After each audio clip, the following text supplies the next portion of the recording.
अचरज ख्याल हमारे देशवा, अचरज ख्याल हमारे देशवा, हमरे देशवा बादर उमड़े, हमरे देशवा बादर उमड़े, नानी परे फुहरिया, हमरे देशवा बादर उमड़े, नानी परे फुहरिया। बैठी रहो चौगान चौक में, बैठी रहो चौगान चौक में, भीजे हमारी दैया, हमरे देशवा बादर उमड़े, नानी परे फुहरिया। बैठी रहो चौगान चौक में, भीजे हमारी दैया, हमरे देशवा उर्धमुख कुइया, हमरे देशवा उर्धमुख कुइया, साकरवा की खोरिया, हमरे देशवा उर्धमुख कुइया, साकरता की खोरिया। सूरत सुहागिन जल भर लावे, सूरत सुहागिन जल भर लावे, बिन रसरी बिन डोरिया, सूरत सुहागिन जल भर लावे, बिन रसरी बिन डोरिया। हमरे देशवा चुनरी उपजे, हमरे देशवा चुनरी उपजे, महंगे मोल बिकैया, हमरे देशवा चुनरी उपजे, महंगे मोल बिकैया। की तो लई हैं सतगुरु साहेब, की तो लई हैं सतगुरु साहेब, की कोई साध सुजनिया, की तो लई हैं सतगुरु साहेब, की कोई साध सुजनिया। और क्या होता है, हमरे देशवा बाजा बाजे, गए भी उठे अवजवा, हमरे देशवा बाजा बाजे, गए भी उठे अवजवा। साहेब धर्मदास समगन होई, बैठे तकत पर गसवा, बैठे तकत पर कसवा। अचरज ख्याल हमारे देशवा। ये बात है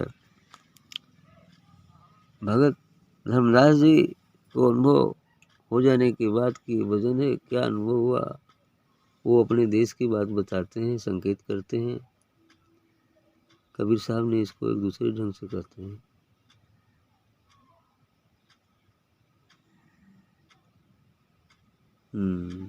वो भजन भूल गया है, ध्यान नहीं पड़ रहा है, लेकिन चलिए वही चीज़ यहाँ ये धर्मदास जी अपने ढंग से कह रहे हैं। अचरज ख्याल हमारे देशों, हमारे देश का जो ख्याल है वो आश्चर्यजनक, जो दृश्य है वो बड़ा ही आश्चर्यजनक है। क्या क्या होता है वहाँ, हमारे देशों बादल उमड़े, नानी परे पोहरिया। जब हम अपने देश में जाते हैं तो वहाँ बादल उमड़ता है दिव्य प्रकाश का, दिव्य प्रकाश, दिव्य श्वेत प्रकाश का जो है बादल उमड़ता है, और फुहार के रूप में धीरे धीरे छोटी छोटी बूंद के रूप में वो प्रकाश की रश्मियाँ झरते रहते। ऐसा होता है जैसे सूर्य उगता है तो किरण आती है किरण के रूप में, यहाँ वैसे ही उस देश में प्रकाश का महासागर लहरा रहा है, प्रकाश की तमाम बादल रूप में चारों ओर छाए हुए, और उस बादल से झरने वाली दिव्य ज्योति की जो बूंद रूप कण हैं वो निकलते रहते हैं। तो और क्या होता है, नानी परे पुअरिया। और क्या होता है, बैठ रहो चौगान चौक में, भीजे हमारी दैया। तो कथ में जैसे बादल पड़ती है, बादल बरसात जब होती है, बादल उमड़ता है, बरसात होती है, तो यदि हम घर में बैठे रहेंगे तो एक बूंद भी पानी हमारे ऊपर नहीं पड़ पाएगा। कि पड़ेगा? नहीं पड़ेगा। लेकिन यदि हम घर से बाहर निकल कर चौबारे में बैठ जाएं, आंगन में बैठ जाएं, खुले आकाश में बैठ जाएं, तो पूरा सरोबार हो जाएंगे, भीग जाएंगे उसी जल से। इसलिए इनको कहा कि चौबारे में बैठ रहो ना, चौबारे में बैठ जाओ, अर्थात शरीर और मन से अलग होकर बिल्कुल निःशरीर बन जाओ। विदेह बन जाओगे तो उस पानी से भीगोगे। यही बात उनके कहने का लक्ष्य है कि शरीर विहीन हो जाओ, शरीर रहते विदेह हो जाओ, देह रहते विदेह हो जाओ। तो ये अब चौबारे से बाहर हो गया। अब चौबारे से बाहर हो गया तब वो दिव्य प्रकाश से बिल्कुल सरोबार बैठ रहो चौगन चौक में, भीजे हमारी दैया, तब वो ये आत्मा उसी आनंद में विलीन हो जाती है, उसमें भीगती रहती है। ऐसा हो जाता है। हमारे देश में उर्द मुकुया साकर वाकी खुरिया। अब हमारे देश में, उस सदगुरु देश में, उस शून्य में, उस अमर लोक में क्या है कि उर्द मुख कुआं, मतलब कुआं है पृथ्वी पर, कुआं नीचे से उसका मुख ऊपर रहता है, और जो ये कुआं है शून्य का, वो मुख नीचे रहता है और ऊपर जल रहता है। ऊपर वह दिव्य प्रकाश वाला जल होता है और नीचे मुख होता है जिससे झरता है।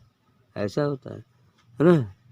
और क्या होता है कि वो जल है, उसका मुख जो है साकर है, शून्य है, जहाँ बहुत छोटा सा मार्ग है, उसी में से चलना है ना। तो वही बात करें कि बहुत साकर ही उसकी जो है मुख है उस कुएं का। तो कैसे पानी भराई? तो सूरत सुहागन जल भर लावे, बिन रसरी बिन डोरिया। सूरत रूपी सुहागिन पानी भर के ले आती है, बिना रसरी बिना डोरी का। यहाँ तो संसार वाले कुएं में तो रसरी डोरी में बल्टी बांध के लटकाया जाता है तो पानी आता है, लेकिन ये बिना रसरी बिना डोरी का और सूरत के माध्यम से अर्थात ध्यान के माध्यम से जब हम अपनी सूरत को उस शून्य, उस मान सरोवर तक पहुँचाएंगे तो खड़ा खड़ा रहेंगे तो भी पानी खींच लाएंगे। ऐसा हो जाएगा। ऐसा ही तो होता है। अब सूरत की डोरी को, बिना डोरी को सूरत ध्यान वाली बल्टी, सूरत की बल्टी को वहाँ पहुँचाएंगे, है ना। अब वहाँ पहुँचाएंगे तो वो कुआं जो नीचे मुख है वो ऊपर उसमें प्रवेश करके और पानी भर कर ले आएंगे। खड़ा खड़ा भरा गया, बिना डोरी बिना रसरी का भरा गया। यहाँ तो डोरी रसरी चाहिए और लटकना भी पड़ेगा, और वहाँ तो लटकना नहीं, ठड़ा ठड़ा भर रहा। सूरत सुहागिन है पनिहारी, ठाड़ भरे बिन डोरिया।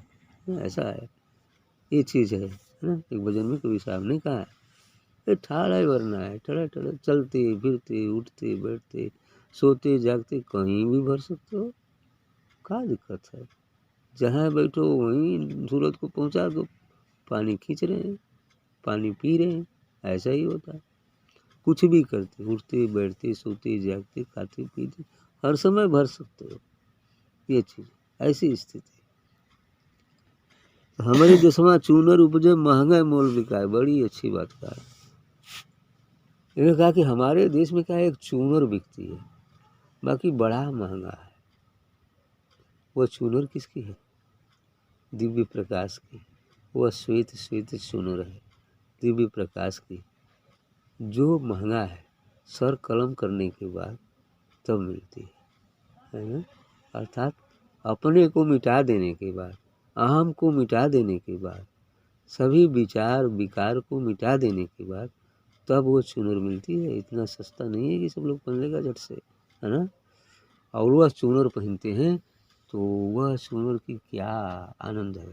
तब रोम रोम से एक एक सूर्य का, वहाँ तो करोड़ों सूर्य की बात कहा है, हम कहते हैं एक एक सूर्य उगे तो कितने सूर्य हो जाएंगे, है ना। चारों तरफ वो प्रकाश का सागर ही लहराने लगा। ये है वो चूनर, है ना। तो कह रहे हैं दास कबीरा जतन से उड़ी, जसकी दस दे दीनी चुनरिया झीनी झीनी बीनी। वो भी कहे ना, अर्थात जैसी चुनर आई थी आत्मा रूप से, यहाँ आकर गंदी हो गई, लेकिन कबीर साहब ने उसको जतन से उड़ा, जस का तस उसी रूप में चुनर को रख दिया, है ना। ये चीज़ है, तो उसी रूप में चुनर को रखना है, तब चुनर मिल जाएगी तब प्रीतम स्वीकार कर लेगा, बात खत्म हो जाएगी। वो है चुनरी चाहिए तब वो प्रीतम स्वीकार करेगी। तो कह रहे हैं कि तो हाँ आगे कहत का हूँ कि के तो लई है सदगुरु साहब की कोई सासु जनिया, ये चुनरी के या तो सदगुरु लिया सकते हैं या तो जो बड़ा बढ़िया सज्जन साधु है, बड़ा जो है निष्काम भाव से हर काम करता है, भजन सत्संग करता है, फिर वो चुनर को ले ले, है ना। सबके बस का नहीं है, लेकिन सब में उस एक में हम भी तो हैं, है ना। हम उस एक में ही नाम लिखा लें तो चुनर मिल जाएगी। ठीक, तो ये कह रहे हैं कि की तो लई है सदगुरु साहब की कोई साथ सुजनिया, कोई सज्जन कोई साधु पुरुष ही इसे चुनरी को खरीद सकता है, ले सकता है। खरीदने के लिए भाई वो जो है उसकी कीमत तो मिली हुई है, लेकिन त्याग करना पड़ेगा, है ना। कीमत तो है ही है ना। शरीर मिला है, सर मिला है, अंग मिला है, ये सब तो है ही है, लेकिन त्याग करना पड़ेगा ना। अभी ना पैसा पकड़े मेरे चुनर मिल जाए, ये कैसे संभव है। दुकानदार को क्या चाहिए, पैसा चाहिए ना, तब ना वो देगा। यही बात, और पैसा है अपूर्ण समर्पण, सर को कलंक करना, अहंकार को मिटा देना। तो हमारे देशवा बाजा बाजे गए भी उठी अवजवा, हमारे देश में वो बाजा बजता है ओंकार का, दिव्य प्रकाश, वो ओंकार की धुनी, वो बाजा बजती है हमारे देश में। ओम ओम ओम चारों तरफ बजते रहते। आगे भी और चीज़ें हैं, लेकिन देश अपने देश की जो बात है वो यहाँ निर्वाण में तो कोई शब्द नहीं है।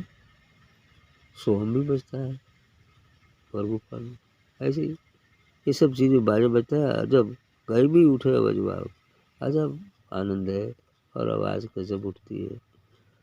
कह साहब धर्मदास मगन हुई बैठे तकत परगसवा, कह रहे कि साहेब धर्मदास मगन हुए, साहब धर्मदास जी अभी जब ज्ञान हो गया तो मगन हो कि वही शून्य में निवास, उस जो है सदगुरु में चले गए, वहीं प्रकाश में ही बैठे हुए। बैठे तख्त पर गसवा, उस प्रकाश के तख्त पर बैठे। वही श्वेत प्रकाश का तख्त भी, सब कुछ तो श्वेत ही श्वेत है, प्रकाश ही प्रकाश है, उसमें लीन है।